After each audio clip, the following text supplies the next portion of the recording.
Hey y'all, like you said, my name is Jonathan Garcia. I'm running for governor 2022. And for everybody that doesn't know, I'm a 1A and a 2A activist, but also a fellow patriot. As far as the main things that I draw from and what I rely on is the Constitution and the Bill of Rights. I'm a heavy activist for them. Without those, we don't have an America.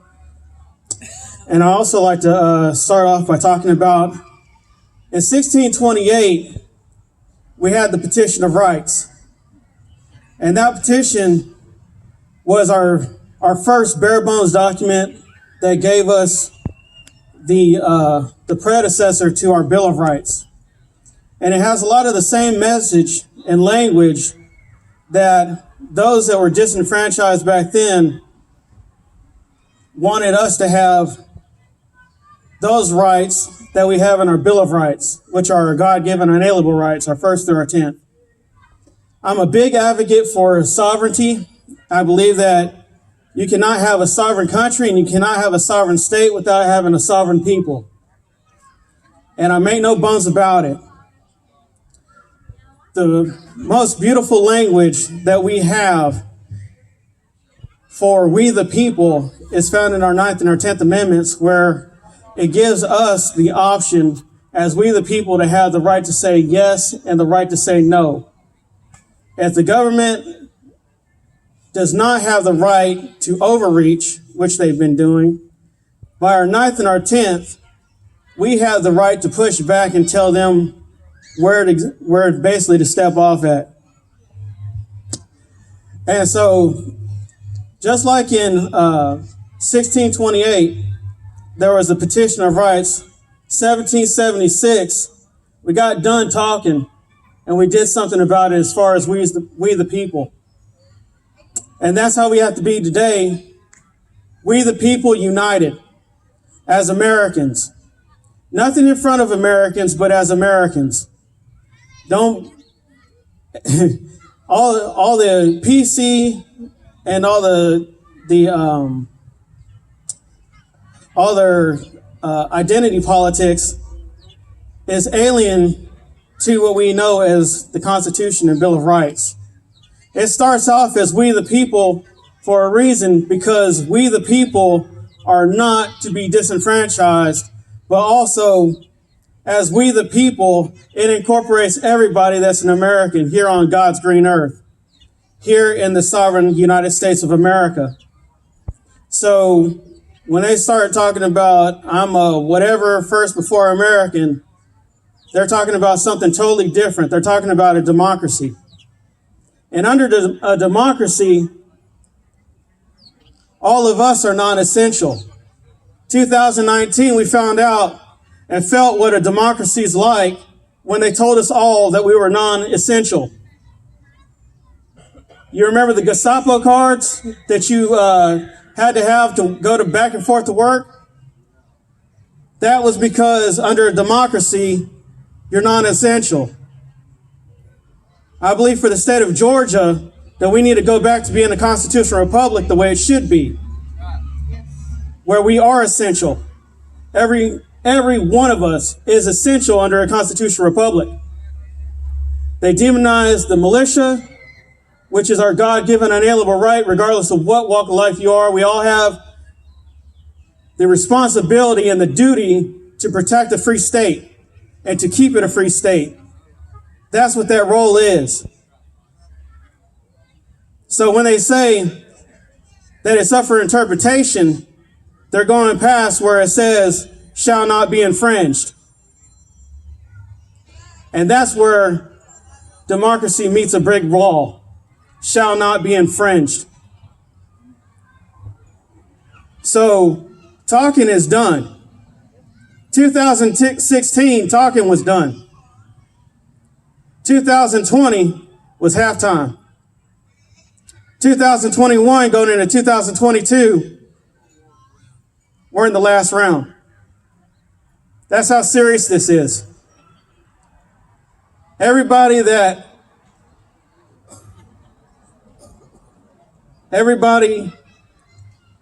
stands for we the people demonized as racist, regardless of what walk of life you're from. So who's the real Americans? You believe in the Constitution, Bill of Rights? You believe in your sovereignty? You're racist. Oh, but they want civil rights, which makes them secondary status, instead of God-given unalienable rights, which says basically quit overreaching and violating my rights. So who's more on the right and who's more on the wrong? You tired of rhinos? Well, guess what? That's what you get with the democracy. Put patriots in there. You want to fix the problem? Put patriots in there. Listen to them. Use your constitutional comprehension.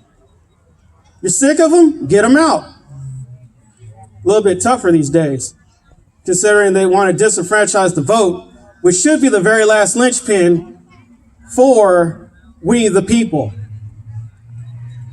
You saw the disenfranchise of we the people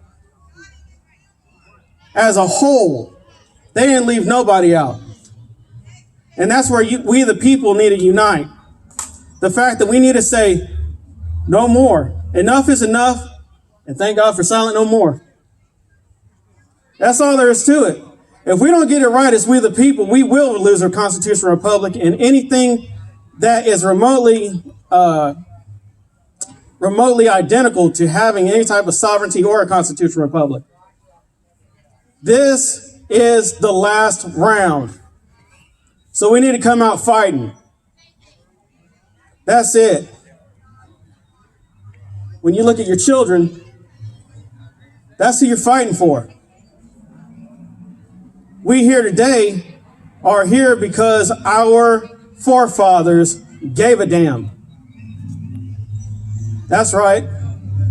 They fought, sweat and bled, and died for us to have our first or our 10th. And that was no joke.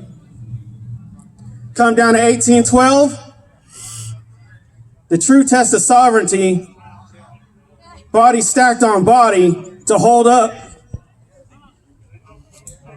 the flag that we hold dear, from 13 stars to 50 that we are blessed to have today, was because those that gave up their life for their posterity, their children, and those to be standing, not as just representatives, but united as we the people, to have a better America, to have a united America.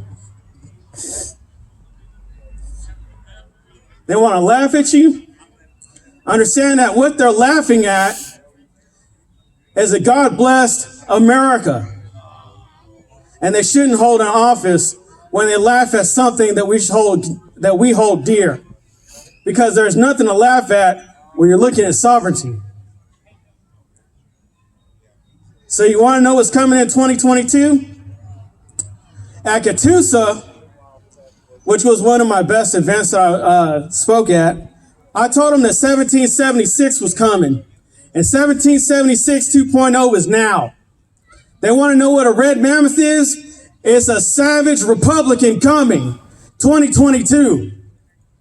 They laughed at me in Catoosa. I told Kelly Loeffler.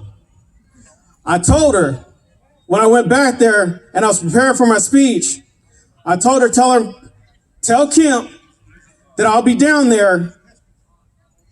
And she laughed.